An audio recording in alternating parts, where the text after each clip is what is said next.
topic today is the snake and the woman. And if you haven't figured out from the topic, this is about Genesis 3. And because we are a prophecy channel, we're going to be looking at the prophecies that God gives as part of his punishment, if that's the right word to use, as part of his corrective actions that he puts on the people who were involved, the man, the woman, and the snake. So the first prophecy in the Bible comes after the original sin, right after the original sin. And as a result of that sin is why it's given. And even that more, it is the corrective action for that sin. This is God's plan for what he's going to do to deal with the effects of the original sin. And so, and a lot of that is God first describing in prophecy what is going to happen a little bit in the future. But many people don't understand all that God says here. There's a lot of depth to it, as you might expect. God puts deep things into everything that he says. There's always an upper level and deeper levels below that. And this is certainly one of those places where there's a lot of depths that people don't understand. So we're going to be looking at the curses that God places on the snake and on the woman. And tied into this is a messianic prophecy, a prophecy of a coming Messiah who is going to correct all of this. So we begin with Genesis chapter 3, verse 14. And we're going to talk about here the curse upon the snake. So this is the curse that God puts on the snake as a consequence of what the snake has done. And so it says, and the Lord God said to the serpent, because you have done this, cursed are you more than all cattle, and more than every beast of the field. On your belly you will go, and dust you will eat all the days of your life. Okay, so from this and from other places in Genesis, it appears that the snake had been able to walk upright until this time, until this curse is given. And Jewish belief here is that the snake made a deal with Satan. Now, you may not have ever heard that before, and it might sound a little crazy, but trust me, it isn't as crazy. It isn't the craziest thing you're going to hear this week.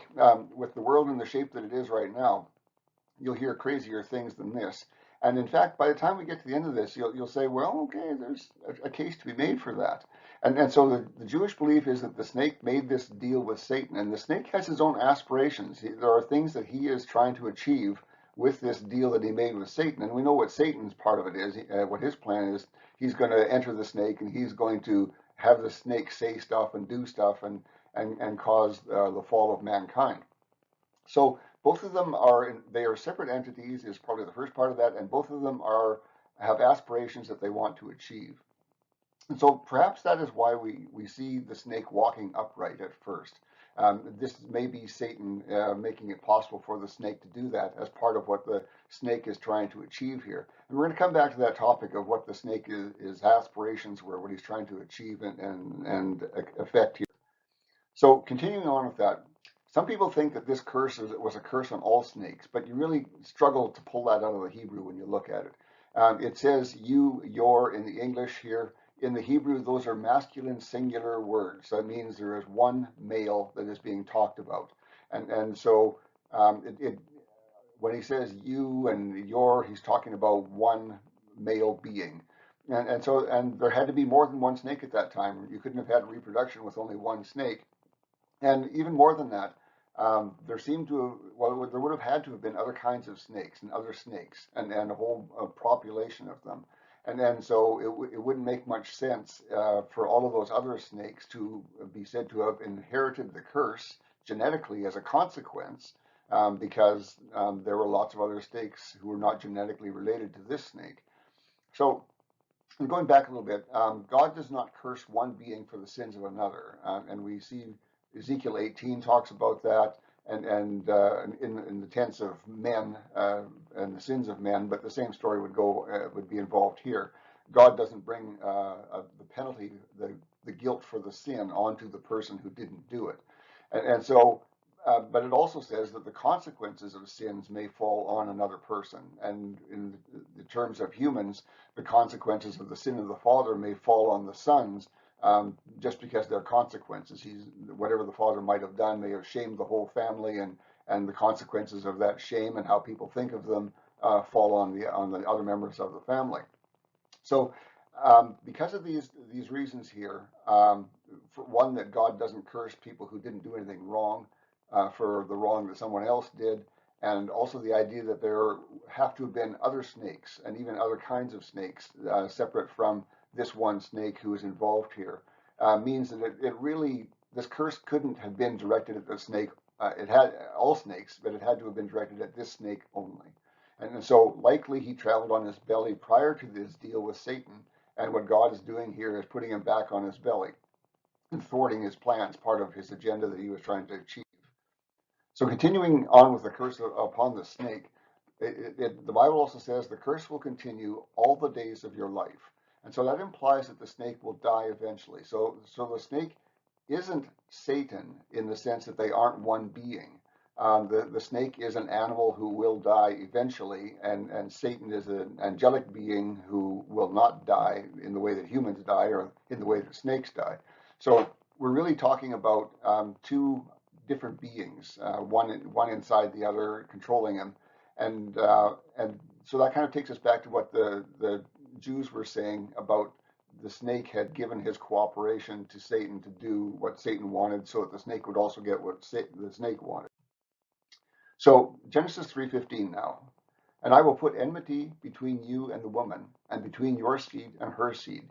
He shall bruise you on the head, and you shall bruise him on the heel. I almost should have split that into two different slides. In any case, this isn't saying that all women will fear snakes, and I've heard some people interpret it that way. That really isn't what it means. Enmity is about hatred. It's not about fear, and so and it's also, when you think about it, enmity or hatred going in one direction only. And so that would be hatred by the snake towards Eve. And that makes a lot of sense in the same way, because Jesus, who is tied in here with this messianic prophecy we're going to hit in just a moment, he was hated, but he did not hate in return. And so that takes us to the seeds here, the enmity between your seed and her seed. And we know that your seed is Satan's seed and her seed is Jesus.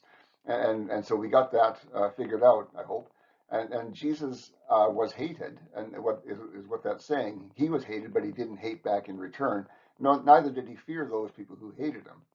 So if it wasn't that way for Jesus, almost certainly it's a one-way thing with Eve too. It's the snake hating Eve, but Eve not hating the snake in return, nor fearing him as Jesus didn't. So enmity, we sometimes think of enmity as being a mutual thing, both people hating each other, but that probably isn't what's meant here. So in the idea of the scripture that talks about your seed and her seed is not a reference to all women. And we kind of touched on that a little bit before, and now we're going to continue on some more with that. And again, we see her seed is a masculine singular in the Hebrew, which means one single male. Okay, and we understand that one. If you've been to church for any length of time, you would have already encountered the idea that this prophecy is talking about Jesus, and he is the one seed that is being talked about, the one single male. But in the same way, and most people don't understand this part of it, when God says to the snake, your seed, it's not a reference to all snakes in the same way that her seed was not a reference to all women. Again, your seed is a masculine singular in the Hebrew. So it's talking about one single male. So who would this one single male be that you would say was the opponent of Jesus? Well, there's all sorts of names that you would bring up. You would bring up all the Jewish society, pretty much. The Pharisees, Sadducees, all of those people all hated him. Pilate killed him or gave the orders to kill him. And Judas seems like a small piece in that puzzle. He doesn't seem like a really big player in it. So, but he's the only single person that you might think of would be that single male. But it turns out that makes a whole lot of sense, because Judas was filled with Satan, just as the snake was. So if you accept that the snake was a natural snake infilled by Satan, here we have Judas, who was infilled by Satan as well. And so when God talks about your seed to the snake, he's talking about another person in the future who will be infilled with Satan in the same way that the snake was. So there's a lot of good parallels there that make some sense there. So as we go along here, I hope that you're seeing that what the Jews thought of back long ago when they came up with the idea is not such a crazy idea at all. So trading bruises, and the Bible says, in some translations, it says he will crush your head, but then it says you will bruise his heel. And the words there, bruise and crush, are actually the same word in Hebrew. It's exactly the same word. And so why are the translators translating it a little differently? So if you did it from the Hebrew directly, you would say bruise or break the heel, or bruise or break the head. You would say bruise head or bruise heel, or break head and break heel. You wouldn't say bruise one and break the other, because it's the exact same word. But the translators, I think, are doing that to try and make a point that I think people should be getting anyway without that help. They're trying to make the point that this is a difference, that there is a difference in the severity of these two injuries. And I think we get that. A whack on the heel is not such a serious thing. Yeah, it hurts, stings for a while, and nobody enjoys that. But a whack on the head, that's a serious thing. That could be a fatal or life-threatening or endangering situation. And so we're talking about two things that are very different in their seriousness. One being very serious, and the other one being, well, a nuisance, but not that serious. And so the real point here that God is making to Satan is, you're going to get worse than you gave here. What you gave here is bad, but you're going to get worse in exchange for it. Okay, now at the start I talked about the snake having aspirations. He has goals and things that he wants to achieve as well as part of this deal. And we can, and this is where the Jews came up with their ideas. When you look at what God gives as curses for the snake and say, why are those curses appropriate?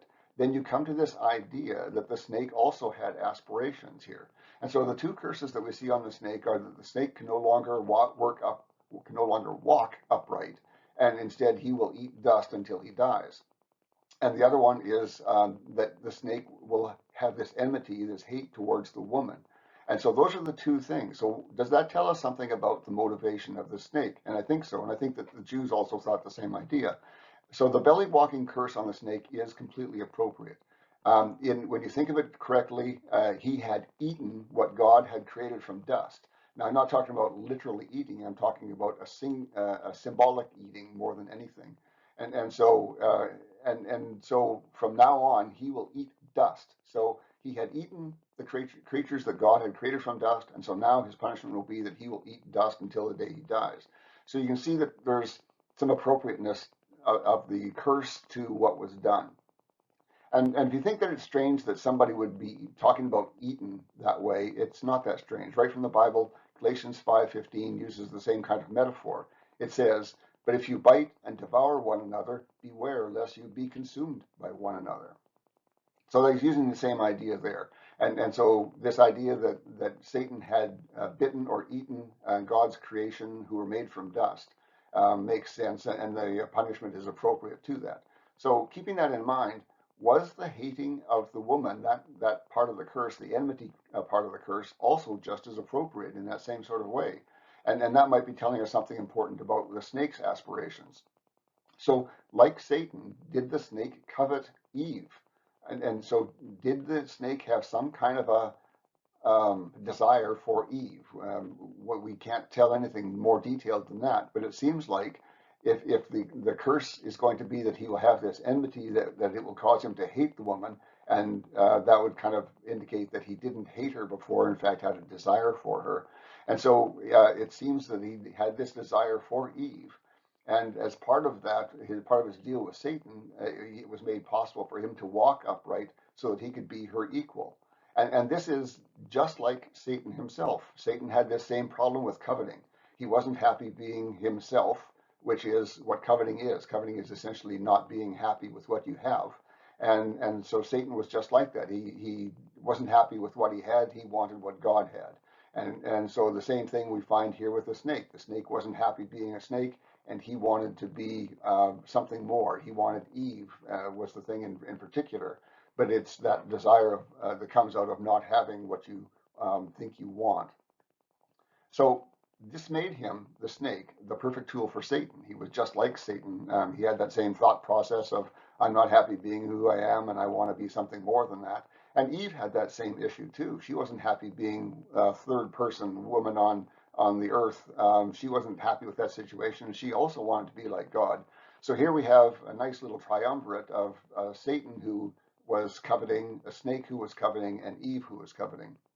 And So all of these together were perfect tools for Satan to use in what he was working with to do.